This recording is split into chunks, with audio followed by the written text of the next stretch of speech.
바로 이게 굉장히 안 좋고 그리고 굉장히 독이 되고 굉장히 해로운 관계의 징후라고 볼 수가 있습니다.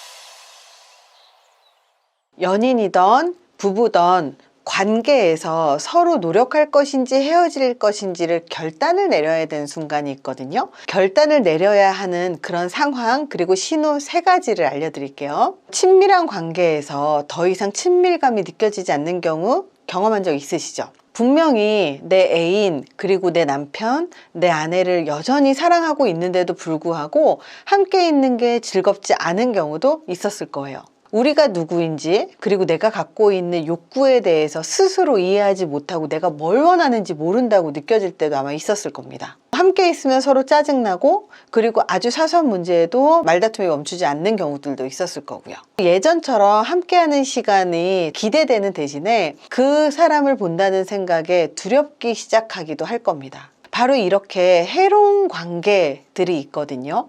바로 이런 해로운 관계로 넘어가는 경우들이 부부간에든 연인간에든 이런 관계가 항상 변화해요. 처음에는 막 즐겁고 재미있고 이런 관계로 있었을지 모릅니다. 하지만 어느 순간 해로운 관계가 되는 경우들이 있거든요. 그래서 이렇게 해로운 관계, 우리가 결단을 내려야 하는 그런 징후들을 알려드릴 건데요. 첫 번째가 수동 공격적인 행동입니다. 아마 수동 공격적인 행동이라고 하면 무슨 말인지 이해가 되지 않을 거예요. 제가 예시를 들어드리면 아마 쉽게 이해가 되실 건데 우리는 정말로 많이 경험을 했어요. 수동 공격적인 행동이 뭐냐? 예를 들어서 상대방이 되게 기분이 나빠 보여. 근데 내가 뭔가 잘못했는지 아니면 상황이 뭔가 나빠졌는지 아니면 내가 모르는 무언가가 있는지 궁금하잖아요. 그래서 상대방한테 물어봅니다. 근데 무슨 일 있어? 이렇게 물어보니까 상대방은 괜찮아, 아무것도 아니야 이러면서 실제로 문제가 있는데도 불구하고 그 문제에 대해서 회피해서 말을 하지 않고 그냥 아무것도 하지 않으면서 그냥 그걸 자체로 응징을 하는 경우가 있어요. 예를 들어서 상대방한테 화를 냈어요. 그리고 나서 그다음부터는 말을 하지 않고 하자고 하면 하지 않고 같이 하자고 하면 그냥 무시하고 혼자 자기 할 일 하는 그런 것들. 혹은 전날 남자가 술을 먹고 집으로 들어왔습니다. 근데 아내한테 미안해 그랬더니 괜찮아 그러더니 다음날 아침에 굉장히 느끼한 피자 한 조각을 갖다 놓는다든지 이런 식으로 수동 공격형이 뭐냐면 차라리 싸울 거면 싸우면 되는데 싸우지도 않고 아무 말하지 않고 괜찮아 이래 놓고 오히려 다른 방식으로 나를 괴롭히는 것을 바로 수동 공격형이라고 합니다. 우리 애인 혹은 배우자의 이런 수동 공격적 행동에는 종종 가스라이팅이 동반이 됩니다. 즉 조종을 하려고 하는 것을 의미하는데요. 뭔가 좀 찜찜하고 상대방이 뭔가 기분 나빠하는 것 같고 그래서 그 문제를 해결하려고 대화를 딱 꺼냈는데 근데 그때 그 문제 말이야 이렇게 얘기를 하면 아니야 나 전혀 문제 없어 그러면서 그 얘기에 대해서 하지 않는 것 대화를 아예 단절을 하는 것 바로 이게 굉장히 안 좋고 그리고 굉장히 독이 되고 굉장히 해로운 관계의 징후라고 볼 수가 있습니다. 다른 말로 침묵 시위라고 하기도 하는데요. 이런 수동 공격적인 행동의 다른 형태들을 좀 한번 더 알려드릴게요. 예를 들어서 기분 나쁘면 스킨십을 하려고 하는데 스킨십 하지 못하게 하고 그리고 스킨십을 못하게 해서 근데 내가 자기 만지는 거 별로 마음에 안 들어? 스킨십 싫어? 이러면 아니야 자기가 지금 애정결핍 아니야? 이런 식으로 반응을 하는 거예요. 실제로 평상시에 스킨십 하는 게 전혀 문제가 없었는데 어느 날부터인가 하지 마 귀찮다고 하지 말라고 이래 놓고 왜 우리 좀 뭔가 관계에 문제가 생길 것 같은데 얘기 좀 하면 안 될까? 우리 아무 문제 없어 너 진짜 애정결핍 아니야? 이런 식으로 반응을 한다는 거예요. 예를 들어서 상대방이 나에 대해서 오해를 할 때 오해를 풀려고 할 때마다 입을 다물어 버리는 거죠. 그리고 문제가 있어서 너랑 나랑 지금 문제가 있는 것 같은데 우리 상담하러 갈까? 우리 전문가한테 상담을 받아야 될 것 같아 이러면 우린 전혀 문제 없어 무슨 상담이야 상담 같은 거는 문제 있는 사람들이나 가는 거야 너랑 나랑은 그렇게 상담받을 정도로 문제가 하나도 없어 분명히 대화를 일주일 동안 하지 않았고 스킨십도 한 달 동안 하지 않았고 그리고 같이 데이트도 하지 않았고 그냥 각자 TV만 보는데도 우리 상담받으러 갈까? 아니 전혀 문제 없어 이게 바로 수동 공격형이라는 거예요. 이런 침묵 그리고 회피 그리고 대화를 하지 않는 단절, 그러면서 겉으로는 아무 문제 없는 것처럼 하면서 상대방을 괴롭히는 행위들, 그리고 상대방을 이런 식으로 공격하는 것을 수동 공격형이라고 합니다.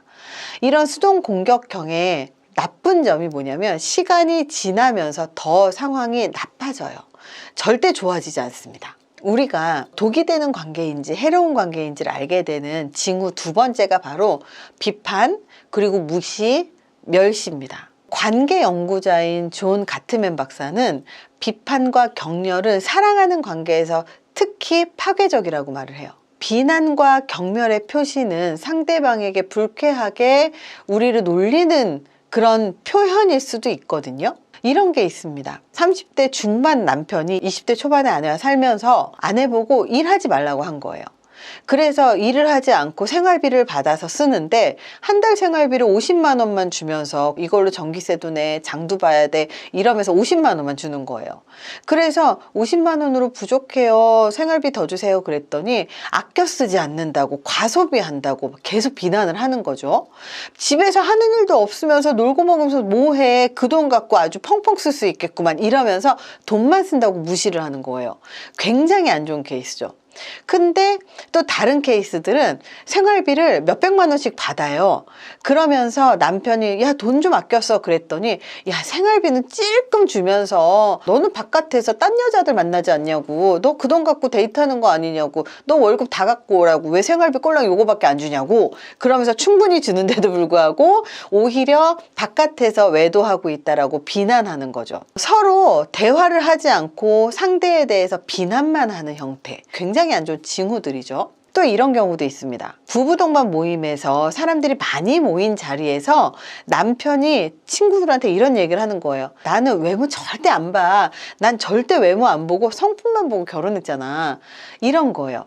이렇게 공개적으로 아내의 외모를 비하하는 행동을 하는 것으로 아내를 은연중에 무시받게 만드는 거죠. 사랑하는 사람 혹은 한때 사랑했었던 사람, 사랑받았던 사람을 이렇게 공개적이든 비공개적이든 단둘이든 끊임없이 흠집내고 무시하고 경멸하는 건 굉장히 이 관계에서 안 좋은 신호입니다. 세 번째, 부정적인 에너지들 때문에 굉장히 절망감이 들 때, 건강한 관계에서는요, 서로의 부부든 연인이든 대부분 편안한 관계를 유지를 합니다. 무엇이든 상대방과 함께 있는 것이 편안한 거죠. 혼자 있는 시간이건 함께 있는 시간이건 둘 다 편안함을 느낄 수 있을 때 굉장히 좋은 관계라는 점이에요. 근데 나쁜 관계, 그리고 독이 되고 해가 되는 관계에는요, 처음에는 좋은 시기가 분명히 있었을 거예요. 편안한 시기도 있었을 거예요. 근데 점점 그런 시기가 줄어들고 지금은 거의 지속되지가 않고 이런 관계가 계속해서 고갈되고 지쳐갔다면 헤어질까? 아마 이런 생각을 할 때라고 봅니다.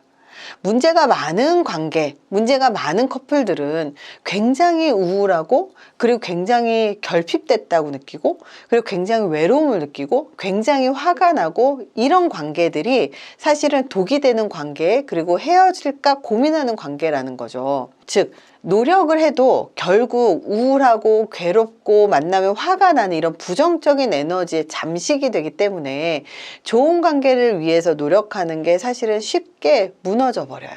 우리는 사실 이런 관계가 됐을 때 한번 고민을 해봐야 돼요.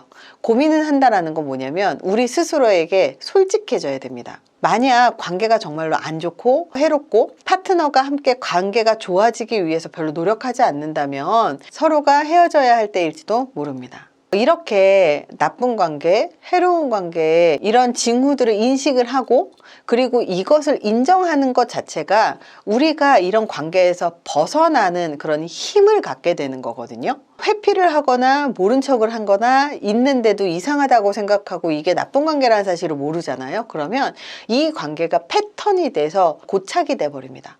이렇게 고착이 되면 이 관계에서 다시 행복한 관계로 가는 게 굉장히 어려워질 수도 있습니다. 많은 커플들이 너무 일찍 이런 관계를 포기하는 것도 많이 봤죠. 그것과 동시에 서로에게 나쁜 관계의 고통을 계속 유지하면서 상대방을 서로 괴롭히면서 붙어 있는 경우들도 굉장히 많이 있어요. 서로를 무시하고 그리고 서로가 좋은 관계가 아닌데도 불구하고 아이 때문에 그리고 주변의 시선 때문에 이혼은 하지 않을 거야, 헤어지진 않을 거야, 그럼 서로를 계속 괴롭히고 상대방 때문에 계속 괴롭고, 어떤 분들은 외로운 게 싫어서 이런 안 좋은 관계를 유지하시는 경우들도 있더라고요.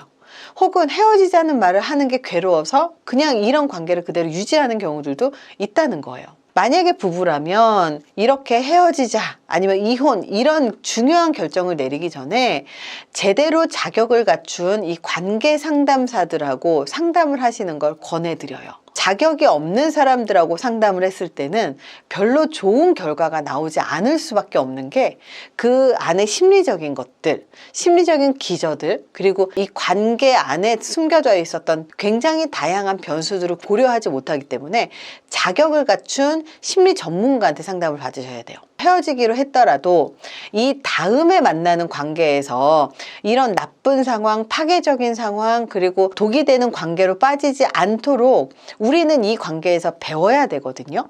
그리고 이 배우면서 내가 어떤 역할을 해야 되는가, 다음번에 그런 일이 생기지 않도록 나는 어떻게 행동을 해야 될까, 이런 것들을 배우는 게 굉장히 중요합니다. 이렇게 나쁜 관계는요, 이 정신건강에 안 좋아요. 그래서 관계에서 중요한 문제를 일단 인식을 하고 그리고 그 목록을 작성을 하는 건 굉장히 중요합니다. 저 사람이랑 나랑 부부농간 모임을 갔는데 이런 말들을 하더라, 적어놓고, 그래서 나를 언제 무시했는지, 멸시했는지, 공격했는지, 수동 공격을 했는지, 아니면 대화를 안 했는지, 피하는지, 이런 다양한 것들을 쭉 적어보는 거예요. 그리고 이게 나한테 어떤 영향을 미치고 있는지, 내 자존감이 떨어지고 그리고 정신이 피폐해지고 굉장히 힘들고 이런 것들을 평가를 하고, 그리고 난 다음에 내가 어떤 옵션을 선택을 할 수 있는지를 보셔야 돼요. 그 옵션 중에는 우리가 관계를 다시 개선하기 위해서 상담을 하러 갈 수도 있고요, 그리고 헤어질 수도 있고요, 그리고 대화를 할 수도 있습니다.